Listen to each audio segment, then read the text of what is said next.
Hey, what's up guys? It's Trent with the Bully Barn.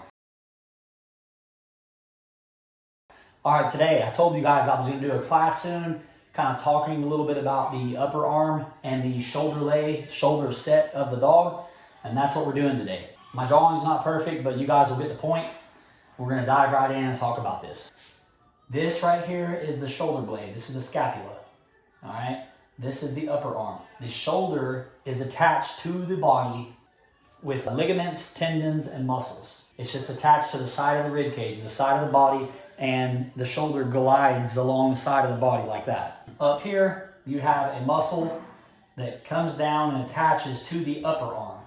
That's what lifts the upper arm this direction to bring the leg forward. So that muscle comes down, attaches to the upper arm. That's what allows the dog to reach in the front end. So you guys can kind of get a little bit of the mechanics here of it all. If you were to draw, if we're going to talk about shoulder lay real quick, shoulder layback. When we're referring to that, we're talking about the shoulder blade and how it lays back. If it's up, you have a steep shoulder lay, steep shoulder set. So this is 90 degrees right here. This is 0, that's 90. If you draw a line from the ground under the dog, out in front of the dog, and you draw a line straight through the shoulder blade, it should be 45 degrees. A 45-degree shoulder lay. That's what they're referring to whenever they talk about shoulder lay. And you can see that when you're visually looking at the dog, and you can also feel it when you touch the dog. You can kind of feel along the withers, and you can feel the scapula, you can feel the shoulder blade there. But guys, the upper arm and the shoulder blade are supposed to be equal in length. And we're going to talk a little bit about people wanting to breed to super wide extreme dogs. When you do that, instead of having a H frame, the dogs are even wider. When that happens, the shoulders are higher up on the body, further around the ribs.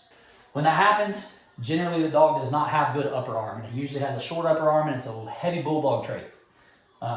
Unfortunately, there's pros and cons to having a bulldog in our breed, and that's one of the cons. So when we're looking at these barrels here, I'm going to show you guys, a lot of farmers, ranchers, they'll take like a 55-gallon barrel, right? And they'll take and like cut it in half. Then they'll flip it over and they'll weld legs on the bottom of it. Let's talk about this real quick.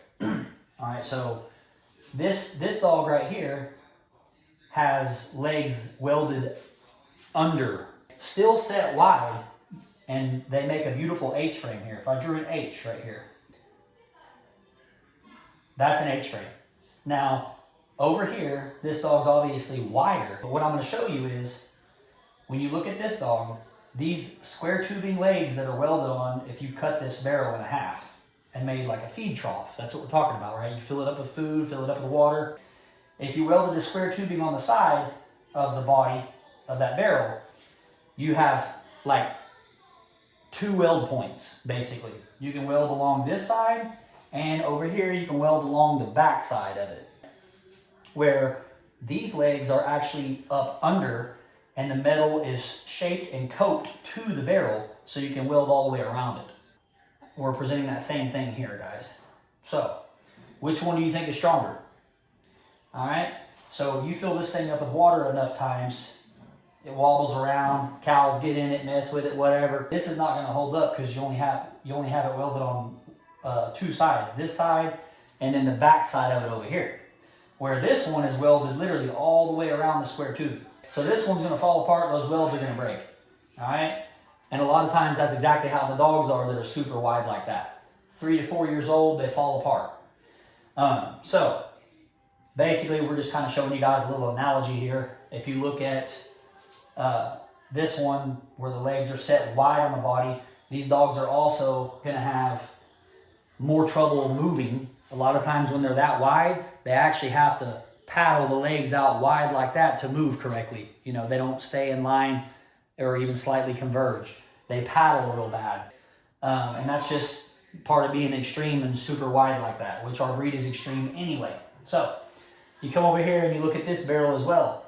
Okay, this is the front end of the barrel, front end of the dog. We'll talk about it like that, right?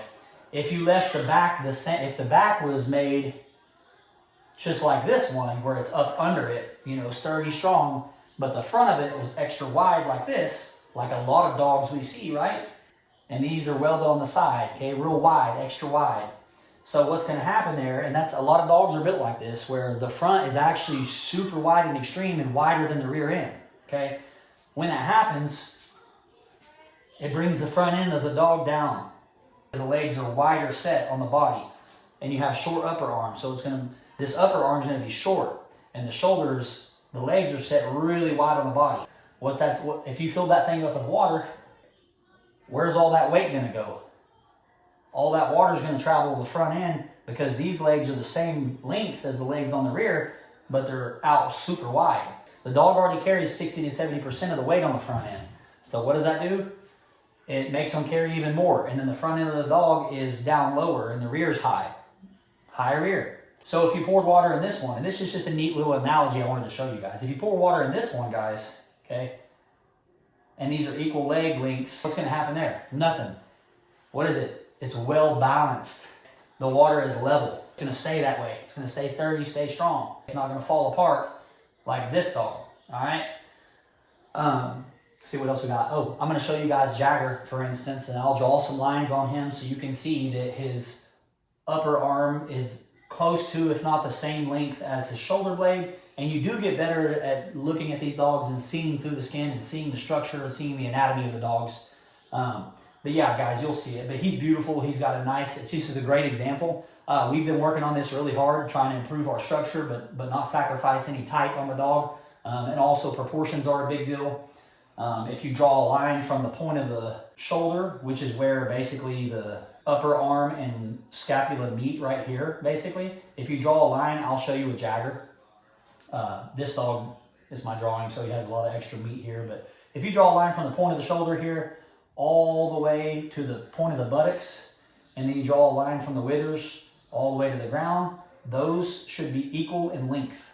A lot of times, a lot of these dogs are really long. That's one thing that we always preach and I always talk about is proportions are a big deal, even with body width or body depth as well. Sorry, guys. The measurement from the withers to the point of the elbow here should be the same distance as the measurement from the point of the elbow to the ground. Okay, and Jagger, young dogs are not going to have that same proportion yet until their body kind of fills up. He's close anyway, but as his body thickens up and he gets older, because he's only 6.5 months old right now, but as his body gets thicker, you know, those proportions are going to be really good. And he's super square. Like if you drew a square on Jagger here, my square is terrible, but he's very square. He's got a short back. He's beautiful, well-angulated rear. But guys, that's what I'm talking about. I just want to show him as a great example. I've had dogs myself, plenty of dogs that need more upper arm. They need better shoulder leg. Okay, these are things that we got to pay attention to if we want to better the breed. And you know, there's one grand champion, for instance, that I want to point out just because he is a very, very extreme, super wide dog, and that's King Kong. He's like that. So when you look at dogs like that, and I'm not knocking down a dog at all, guys. I'm just saying, you know, it's this same flaws throughout a huge majority of our community, especially within the pockets. And like I said, I've had plenty of dogs myself that has the same exact flaw, but he's a great example of what we're talking about here. So on the front shots you see on dogs that are very, very wide and that have short upper arms, right, like you can kind of eyeball where the point of the elbow is, even when you're looking at the front of the dog, right? You can kind of see, it'll be like, you'll kind of see where it is. But dogs that have short upper arms, a lot of times they'll have really crazy bowling shoulders right here. Don't forget, guys, that's the shoulder right there. So if they have a short upper arm, usually what happens on the front, when you see the dog from the front view, they'll have crazy bowling shoulders right here, and they're going to just abruptly just go straight, kind of like sideways into the dog, instead of actually like tapering up into the neck of the dog. If you get what I'm saying, guys. It's kind of hard to explain, but he's a great example of that as well. And like I said, guys, I'm not knocking the dog at all. All dogs have flaws. You know, no dogs are perfect. But he was a great example to show you guys what I'm talking about there. I just want to talk about that and kind of simple it all down for everybody and kind of show you with this drawing so you can kind of see the bone structure of this dog here and talk about some proportions and stuff like that. But a lot of times the top lines on dogs are not ruined from rear angulation. You always hear people talking about rear angulation, turn to stifle, which is the stifle joint is right here. It's turn to stifle here. Okay, turn in the rear there. Will let down to hawk is another term that you'll hear. Okay, so a lot of times it's not the rear angulation, it's a problem that's hurting the top line as much as it is the front shoulder set and the upper arm length. There's going to be some dogs, like if you grade a dog, like some dogs will have like a short upper arm like this, okay, but then they'll have beautiful shoulder lay like that, okay? But obviously the upper arm right here is shorter than the scapula here, and they'll have great shoulder layback. But that's still going to affect the dog's movement. It's going to affect the dog's top line and all that. And you'll have some dogs that are, here's the upper arm, and then here's the shoulder, where it's like almost perfect, okay? I mean, it just depends. Other dogs are going to be, they may have great upper arm right here, but just be steep. The shoulder set may be steep, okay? So when you're looking at this angle here, which I think should be about a 90-degree angle. If you went here, like this was, if this was the point that you're talking about here, should be 90 degrees. So you basically could almost draw, if you look at the picture of Jagger, if you finished it out, it would be a triangle, basically. That's what I'm talking about, guys. But yeah, some dogs will have a steep shoulder set, like this one, where they have great upper arm length, and they have great, like it's equal in length to the scapula, but it's very steep, okay? So pay attention to these things, guys. This is what's going to affect the top line a lot, as well as like, you know, weak pasterns and stuff like that. But I just wanted to mainly talk about the front shoulder set and upper arm. So a lot of people can understand what it means when people say shoulder lay or shoulder set or upper arm when we refer to those certain terms, guys. Anyways, I hope this helped. Thank you guys for watching. We've been getting a lot of views and stuff, a lot of comments and stuff lately. I really appreciate that. Do not forget to follow us on Instagram at bully.barn.b. If you guys have any other questions or any comments, go ahead and comment below. If you have any other topics you guys want to talk about, comment below and I'll do my best. Don't forget to follow us on Facebook at Bully Barn. My number is 405-568-6846. If you guys have any questions, feel free to text or call. You guys have a good one.